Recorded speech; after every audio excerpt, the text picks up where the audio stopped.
back to 65. Myself Srija. So today in this session you're going to learn about the anatomy and physiology of the integumentary system. So integumentary system is also called as the body's first line of defense. So coming to introduction, so what is integumentary system? It is the body's outermost protective layer. So what does it include? It includes skin, hair, nails, glands and sensory receptors. So skin is the main organ. So this is the largest organ system, contributing to around 15% of the body weight. So why this integumentary system is called as protective covering? Because it forms a physical, chemical and biological barrier around the body, protecting us from germs like bacteria, viruses, fungi, from UV radiation, from physical injuries, from chemical exposure, and also from excess water loss. So you can clearly see a picture of the integumentary system, the clear picture of the skin with the layers of the skin and also the cells of the skin over here. So there are three layers of the skin: dermis, epidermis and hypodermis. So in this picture you can clearly see the hair shaft.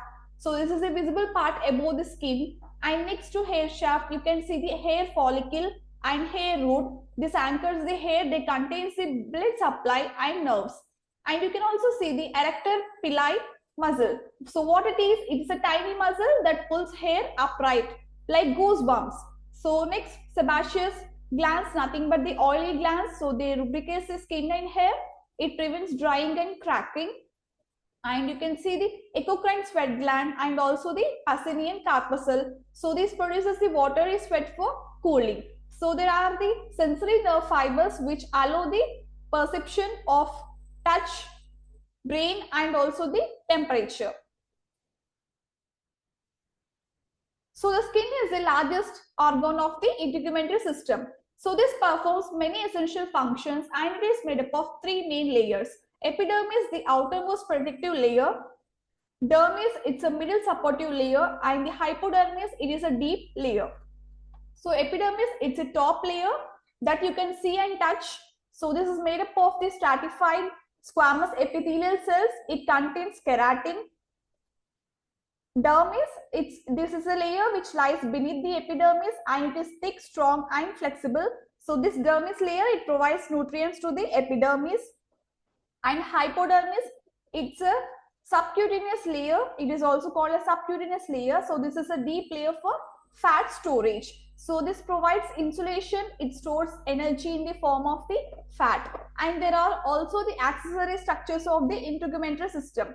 So what are the accessory structures? Hair follicles, sebaceous glands, sweat glands and nails.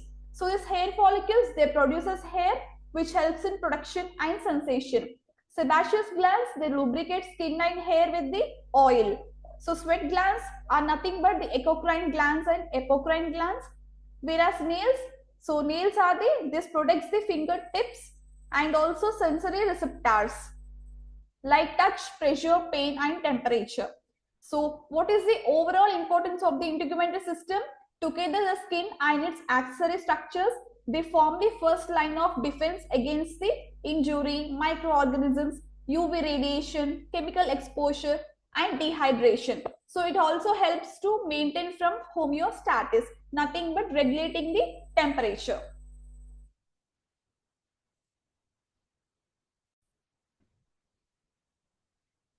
So let's discuss about the layers of the skin briefly.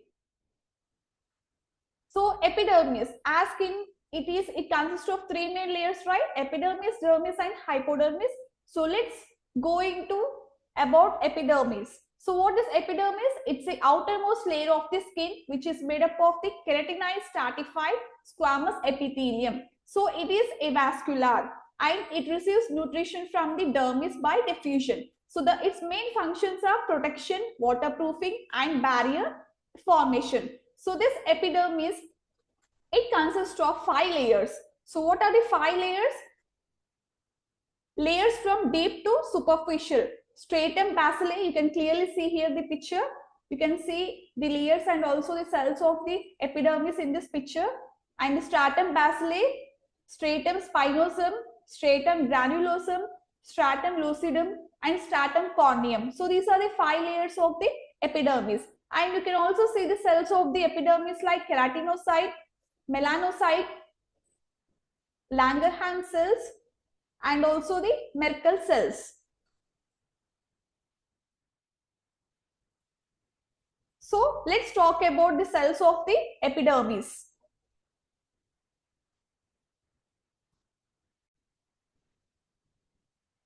So these are the cells of the epidermis: keratinocytes, melanocytes, Langerhans cells, and Merkel cells. Here you can clearly see the picture of these cells.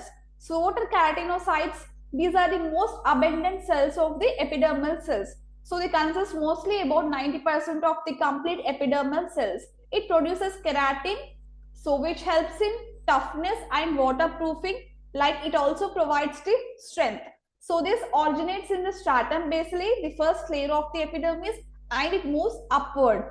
It also undergoes the programmed death process, which is called as the keratinization. So next, coming to melanocytes. So melanocytes are also located in the stratum basale. It produces the melanin pigment, which is rich in melanosomes. It also protects the skin from UV radiation, and the ratio of melanocytes is same in all races. So color depends upon the activity, not the number. So next, coming to Langerhans cells. So these are found mainly in the stratum spinosum. So these Langerhans cells are also called as the dendritic cells. So these are the antigen presenting immune cells. It's a part of the skin's defense system. So this is the part of the skin's immune system. So coming to Merkel cells, these are located in the stratum basale. This form the Merkel disc with sensory nerve endings. So these are responsible for light touch sensation. So this is about the cells of the epidermis. Now let's go into the layers of the epidermis. So what are the layers of the epidermis? Stratum basale, stratum spinosum, stratum granulosum, stratum lucidum, and stratum corneum. So what is stratum basale? It is also called as the germinativum. So it's the deepest layer of the epidermis. It's present in a single row of the columnar or cuboidal cells. It is strongly attached to the basement membrane by heavy desmosome cells. So what cells are present in the stratum basale? You can find the keratinocyte stem cells, you can find melanocytes, you can find Merkel cells. So what is the function of the stratum basale? Cell division and pigmentation. So it divides the cells and it produces new keratinocytes regularly. It also helps in pigmentation, and this stratum basale, it anchors epidermis to dermis. So next, coming to stratum spinosum, the second layer of the epidermis. What are the features? It consists of 8 to 10 layers of polygonal keratinocytes. So these cells, they appear spiny due to desmosomes. It also provides the strength and flexibility to the skin. So what are the cells present in this layer? You can find keratinocytes and also Langerhans cells. I already told you these Langerhans cells, they help in immune function. So what is the function of the stratum spinosum? It helps in beginning of the keratin production, and also it acts as a defensive barrier against the microorganisms. So next layer is stratum granulosum. So it has 3 to 5 layers of the flattened cells. So the cells, it contains the keratohyalin granules, so which forms the keratin, and lamellar bodies. These are the waterproof barrier. So what are the functions of stratum granulosum? It's a start of keratinization. I mean, it involves in keratinization process, and also it helps in the formation of water barrier preventing dehydration. So next layer is stratum lucidum. So stratum lucidum, it is only present only in the thick skin, palms and soles. So this is a thin, clear, translucent layer. You can clearly see here in the picture, stratum lucidum. It's a thin, clear, translucent layer. It has 2-3 layers of dead and flat keratinocytes. And these cells, they are rich in elidin. Elidin is nothing but it's an intermediate form of the keratin. So what is the function of stratum lucidum? additional toughness, and it also reduces the friction in high stress areas. So next layer is stratum corneum. So this is the outermost layer. You can see 20 to 30 layers of dead, flattened and keratinized cells, nothing but the corneocytes. So these cells, they lack nuclei and organelles. So it's continuously shredding, nothing but desquamation. So what is the function of stratum corneum? It acts as a primary barrier against microbes, chemicals and abrasion. It also prevents the water loss, nothing but the lipid layer. It also provides the toughness and protection. So this is about the layers of the epidermis. So next, coming to the second layer of the skin is dermis. So dermis, it's a middle and thickest layer of the skin. So it lies beneath the epidermis and above the hypodermis. So this is composed of connective tissue, fibers which are collagen, elastin and reticular, and also it composed of blood and lymph vessels, nerve endings, hair follicles and glands. So what does they provide? It provides strength, elasticity, nourishment, thermoregulation and also the sensation. So what are the general features of dermis? It is a 0.3 mm to 4 mm in the size of thickness. It also contains the dense irregular connective tissue. It is highly vascular and innervated tissue. It contains the accessory structures which are derived from the epidermis. So this is the picture of the epidermis. This is a picture of the dermis. It consists of two main layers, papillary layer and reticular layer. You can clearly see in the picture. So let's talk about the layers of the dermis. The first layer is papillary layer. Actually, this is located beneath the epidermis. So what is the composition of the papillary layer? It is also called a superficial layer. It is composed of loose areolar connective tissue, thin collagen fibers, fine elastin fibers, numerous capillaries, and also the touch receptors. So dermal papillae, they project upward into the epidermis. So what are dermal papillae? They are the finger-like projections. So what does they do? They strengthen the junctions between epidermis and dermis. So this increases the surface area for the nutrient exchange. So it also forms the epidermal ridges like fingerprints. So what is the function of the papillary layer? It nourishes the epidermis, it supports the sensation of light touch, and it strengthens the attachment to the epidermis.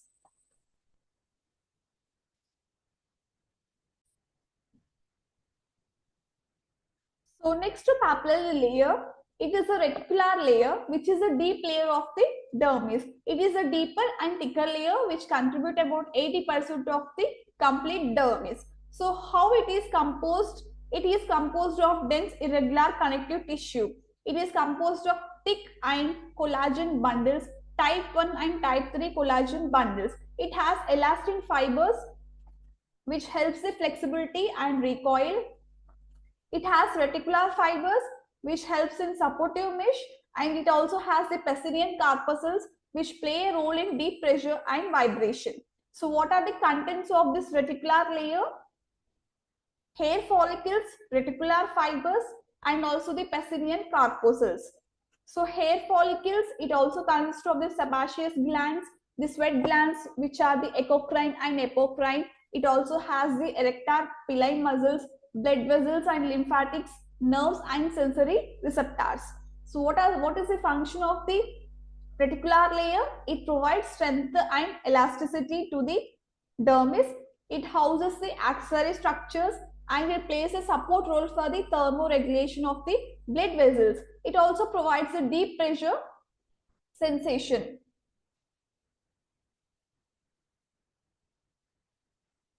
So this is the layer of the dermis, and next we shall talk about the cells of the dermis. So what are the cells of the dermis? Fibroblast, macrophages, mast cells and adipocytes. So what are fibroblasts? These are the most abundant dermal cells. So they produces the collagen, elastin, reticular fibers. It is important for the wound healing. So next, macrophages. Macrophages, these provide the immune defense. They also phagocytose the debris and pathogens. Whereas mast cells, They releases the histamine and inflammatory mediators. So these are important in the allergic reactions. And we also have other cells like lymphocytes, neutrophils during inflammation, which plays a role, and adipocytes. These are present near the hypodermis. So there are fibers of the dermis. So what are the fibers of the dermis? Collagen fibers, which contribute about 70 to 80%. It also has the elastin fibers. This provide the elasticity and recoil. And it also has the reticular fibers, which helps in fine branching networks. And also it supports the blood vessels and organs. So how blood supply is done to the dermis? It's a highly vascular, arranged in two horizontal plexuses. So one is superficial vascular plexus and another is deep vascular plexus. So the superficial vascular plexus, it is located at the junction of papillary and the reticular layers. So this supplies the papillary layer and also the superficial epidermis. Whereas coming to deep vascular plexus, this is located at the dermis and hypodermis junction. So this supplies the deeper dermis and also the hypodermis. So what is the functions of the blood supply of the dermis? Why the blood supply? It helps in the nutrition, thermoregulation, vasodilation, nothing but the loss of heat, and vasoconstriction, nothing but the heat retention. So it also helps in the wound healing. Now, how does the nerve supply takes place in dermis? So there are sensory receptors in dermis. Like the name of the receptors is the Micinus corpuscles, the Merkel disc, Pacinian corpuscles, Ruffini endings, and free nerve endings. So these are located, the Micinus corpuscles, this is located at the papillary layer. So which function in the light touch, and Merkel disc, it plays a role in basilae and dermal junction, and Pacinian corpuscles, these are located in the deep dermis region, in the hypodermis region, and Ruffini endings, these are located in the reticular layer, and also the free nerve endings, these are located in all the areas, all the layers of the dermis. So all these sensory receptors, they function a role in the deep touch, stress, pressure, pain, and temperature.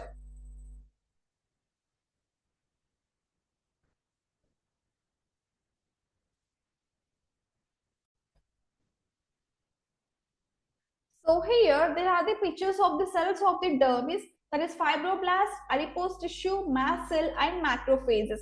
So these four cells, they play a major role in the dermis. So this is about the epidermis and dermis layers of the skin. This is for today's session. In the next session, you are going to learn about the hypodermis and the accessory structures of the skin. Thank you.